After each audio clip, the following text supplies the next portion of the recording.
Hi welcome.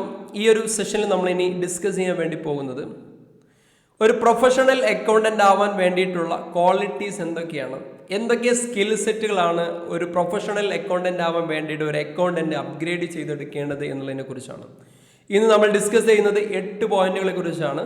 ഈ 8 പോയിന്റുകളെ കുറിച്ചും കൃത്യമായിട്ടുള്ള ഒരു നോളജ് നിങ്ങൾക്ക് ഉണ്ടെങ്കിൽ നിങ്ങൾക്കൊരു ക്വാളിറ്റിയുള്ള ഒരു പ്രൊഫഷണൽ അക്കൗണ്ടൻ്റ് ആവാൻ വേണ്ടി പറ്റും. പലരും പറയുന്നത് പോലെ അക്കൗണ്ടിങ് മേഖലയിൽ സാലറി വളരെ കുറവാണ്. 8,000 മുതൽ 20,000 റുപ്പീസ് വരെയൊക്കെയാണ് സാലറി കിട്ടുന്നത്. അതിൻ്റെ അപ്പുറത്തേക്ക് സാലറിയുടെ ഓപ്ഷൻസ് ഇല്ല എന്നൊക്കെ പല ആളുകളും പറയുന്നത് കേൾക്കാറുണ്ട്.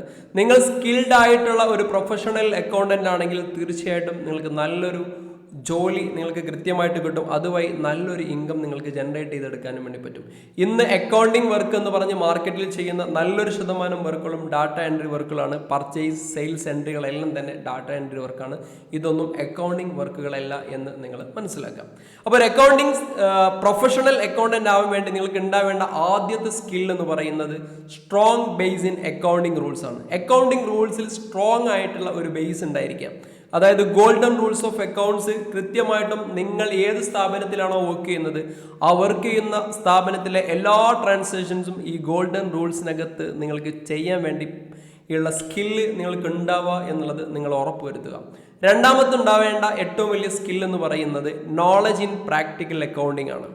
നമ്മൾ അക്കാഡമിക് സിസ്റ്റം ഓഫ് അക്കൗണ്ട്സിൽ എല്ലാം തന്നെ പഠിപ്പിക്കുന്നത് അക്കാഡമിക് പേർപ്പസിന് വേണ്ടിയിട്ടാണ്, നല്ല രീതിയിൽ മാർക്ക് ലഭിക്കാൻ വേണ്ടിയിട്ടാണ്. പക്ഷെ നിങ്ങൾക്ക് ഉണ്ടാവേണ്ട സ്കിൽ എന്ന് പറയുന്നത് പ്രാക്ടിക്കൽ നോളജ് സ്കില്ലാണ്. അതായത് മാനുഫാക്ചറിങ്, ട്രേഡിംഗ്, സർവീസ് മേഖലകളിൽ കൃത്യമായിട്ട് അക്കൗണ്ട്സ് ചെയ്യാനുള്ള സ്കില്ല് നിങ്ങൾക്ക് ഉണ്ടായിരിക്കണം.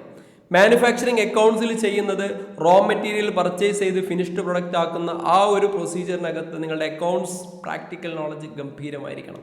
ട്രേഡിംഗ് സെഗ്മെന്റിൽ ഒരു പ്രൊഡക്റ്റ് വാങ്ങി അത് വിൽക്കുന്ന മേഖലയുടെ അക്കൗണ്ട്സ് ആണ്. ഒരു സർവീസ് മേഖലയിൽ ഒരു സർവീസുമായി ബന്ധപ്പെട്ടിട്ടുള്ള പ്രൊഡക്റ്റ്, ഇതിനെക്കുറിച്ച് കൃത്യമായിട്ടുള്ള നോളജ്, ഇതെങ്ങനെ ചെയ്യാം എന്നുള്ള നോളജ് നിങ്ങൾക്ക് ഉണ്ടെങ്കിൽ മാത്രമാണ് ഒരു പ്രൊഫഷണൽ അക്കൗണ്ടൻ്റ് ആവാൻ നിങ്ങൾക്ക് പറ്റുക. മൂന്നാമത്തെ ഏറ്റവും പ്രധാനപ്പെട്ടിട്ടുള്ള ഒരു പോയിന്റ് എന്ന് പറയുന്നത് ഡോക്യുമെന്റ് പ്രിപ്പറേഷൻ ആണ്. നിങ്ങളുടെ സ്ഥാപനത്തിൽ ധാരാളം ആക്ടിവിറ്റീസ് നടക്കുന്നുണ്ടാവും. പേയ്മെന്റുകൾ നടക്കുന്നുണ്ടാവും, റെസീപ്റ്റുകൾ നടക്കുന്നുണ്ടാവും, പർച്ചേസ് നടക്കുന്നുണ്ടാവും, സെയിൽസ് നടക്കുന്നുണ്ടാവും, ഇതുമായി കണക്ട് ചെയ്തിട്ടുള്ള റിട്ടേൺസുകൾ നടക്കുന്നുണ്ടാവും. ഇതിനെക്കുറിച്ചെല്ലാം കൃത്യമായിട്ടുള്ള നോളജ് ഉണ്ടാവണം. ഇത് പ്രിപ്പയർ ചെയ്യാനുള്ള ഒരു സ്കില്ല് നിങ്ങൾക്ക് ഉണ്ടായിരിക്കണം. ഇതുകൂടാതെ ടാക്സ് ലോയുമായി ബന്ധപ്പെട്ടിട്ടുള്ള ഇ-വേ ബില്ല്, ഇൻവോയ്സിങ്, ഇതിലെല്ലാം തന്നെ നിങ്ങൾക്ക് നല്ല തറവ് നോളജ് ഉണ്ടായിരിക്കുക എന്നുള്ളതാണ് പ്രധാനപ്പെട്ടത്. അടുത്ത പ്രധാനപ്പെട്ട ഒരു കാര്യം എന്ന് പറയുന്നത് practical knowledge in tax laws. Tax ലോസിൽ നല്ല നോളജ് ഉണ്ടായിരിക്കണം. ഇൻകം ടാക്സിൽ എങ്ങനെയാണ് അതിൻ്റെ റിട്ടേൺസുകൾ ഫയൽ ചെയ്യുന്നത്, GSTയിൽ അതിൻ്റെ റിട്ടേൺസുകൾ എങ്ങനെയാണ് ഫയൽ ചെയ്യുന്നത്, റെഗുലർ ആയിരിക്കുമ്പോൾ ഏത് രീതിയിലൊക്കെ ഫയൽ ചെയ്യണം, കമ്പോസിഷൻ ആണെങ്കിൽ എങ്ങനെ ഫയൽ ചെയ്യണം, QRMP സ്കീമിലാണെങ്കിൽ എങ്ങനെ ഫയൽ ചെയ്യണം, GSTയുടെ GSTR 1, 2A, 2B, 3B, അതേപോലെ CMP 08, GSTR 9 തുടങ്ങിയിട്ടുള്ള ഫോംസുകളൊക്കെ എങ്ങനെയാണ് ഫില്ല് ചെയ്യണത്, അതുവഴി എങ്ങനെയാണ് റിപ്പോർട്ട് ജനറേറ്റ് ചെയ്യുന്നത് തുടങ്ങിയിട്ടുള്ള കാര്യങ്ങളൊക്കെ നല്ല തറവ് നോളജ് നമുക്ക് ഉണ്ടായിരിക്കുക എന്നുള്ളതാണ് അടുത്ത പ്രധാനപ്പെട്ട പോയിന്റ്. ഇനി റിപ്പോർട്ടിംഗ് സ്കില്ലാണ്. നമ്മൾ ഈ അക്കൗണ്ട്സിൽ ഒരുപാട് കാര്യങ്ങൾ ചെയ്യും. റെക്കോർഡിംഗ് ചെയ്യുന്നുണ്ടാവും, ലെഡ്ജർ ചെയ്യുന്നുണ്ടാവും, ട്രയൽ ബാലൻസ്, ഇതെല്ലാം ഓട്ടോമാറ്റിക്കായിട്ട് വരുന്നുണ്ട്. ഈ വരുന്ന റിപ്പോർട്ടുകളെല്ലാം കൃത്യമായിട്ട് ഒരു റിപ്പോർട്ടായിട്ട് ജനറേറ്റ് ചെയ്തെടുക്കാനും ആ റിപ്പോർട്ടിനെ അനലൈസ് ചെയ്യാനുള്ള ഒരു സ്കില്ലും നിങ്ങൾക്ക് ഉണ്ടായിരിക്കണം. ഒരു ബിസിനസ്സിൻ്റെ ബാലൻസ് ഷീറ്റ് നോക്കിക്കഴിഞ്ഞാൽ, ഒരു ബിസിനസ്സിൻ്റെ പ്രോഫിറ്റ് ആൻഡ് ലോസ് അക്കൗണ്ട് നോക്കിക്കഴിഞ്ഞാൽ ആ ബിസിനസ്സിൻ്റെ ഇപ്പോഴത്തെ സാഹചര്യങ്ങളെക്കുറിച്ച് നമുക്ക് പറയാനും നമുക്ക് മനസ്സിലാക്കാനും പറ്റുന്ന റിപ്പോർട്ടിംഗ് സ്കില്ല് നമുക്ക് ഉണ്ടായിരിക്കണം. ഇത് കൃത്യമായിട്ടും നമ്മുടെ ഓണേഴ്സിനോട്, സ്റ്റേക്ക് ഹോൾഡേഴ്സിനോട് കമ്മ്യൂണിക്കേറ്റ് ചെയ്യാനുള്ള ഒരു സ്കിൽ സെറ്റും കൂടി നിങ്ങൾക്ക് ഉണ്ടായിരിക്കണം.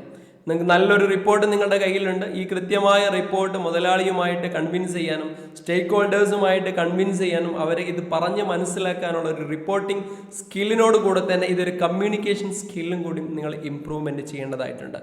പിന്നെ ഡെപ്റ്റർ ക്രെഡിറ്റർ റിലേഷൻസ് ആണ്. ഒരുപാട് നമുക്കറിയാം, ഒരു ബിസിനസ് സ്ഥാപനത്തിനകത്ത് ഒരുപാട് സൺഡേ ഡെപ്റ്റേഴ്സ് ഉണ്ടാകും, ഒരുപാട് സൺഡേ ക്രെഡിറ്റ്, അതായത് സപ്ലയർ ഉണ്ടാകും, കസ്റ്റമർ ഉണ്ടാകും.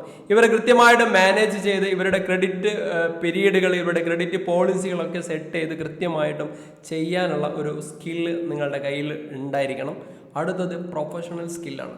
നമുക്കറിയാവുന്ന പോലെ ഏതൊരു സ്ഥാപനത്തിലെയും ഏറ്റവും പ്രധാനപ്പെട്ട ഒരു റോള് വഹിക്കുന്നത് അക്കൗണ്ടൻ്റ് ആണ്. ഒരു സ്ഥാപനത്തിലെ ഏറ്റവും വലിയ നഷ്ടവും ലാഭവും മുതലാളി അറിയുന്നതിന് മുമ്പേ അറിയുന്ന ഒരാൾ എന്നുള്ള രീതിയിൽ ആ സ്ഥാപനത്തിൽ ഒരു പ്രൊഫഷണൽ സ്കില്ലുള്ള, ഒരു സിൻസിയറിറ്റിയുള്ള, സത്യസന്ധതയുള്ള ഒരു ട്രസ്റ്റ് വർത്തി ആയിട്ടുള്ള ഒരു ഫിഗർ ആയിരിക്കണം അവിടുത്തെ അക്കൗണ്ടൻറ്റ് എന്നുള്ളതാണ് ഏറ്റവും പ്രധാനപ്പെട്ടിട്ടുള്ള കാര്യം. അപ്പോൾ ഈ ഒരു 8 പോയിന്റുകളിൽ നിങ്ങൾ നല്ല സ്കില്ലായിട്ടുള്ള നല്ല നോളജ് നിങ്ങൾക്ക് ഉണ്ടെങ്കിൽ നിങ്ങൾക്ക് ക്വാളിറ്റിയുള്ള ഒരു പ്രൊഫഷണൽ അക്കൗണ്ടൻ്റ് ആയിട്ട് മാറാൻ വേണ്ടി പറ്റും.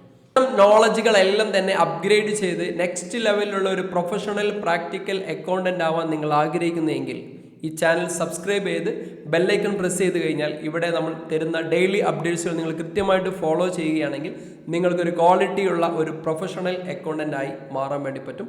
അടുത്ത വീഡിയോയിൽ മറ്റൊരു ടോപ്പിക്കുമായി വീണ്ടും കാണാം.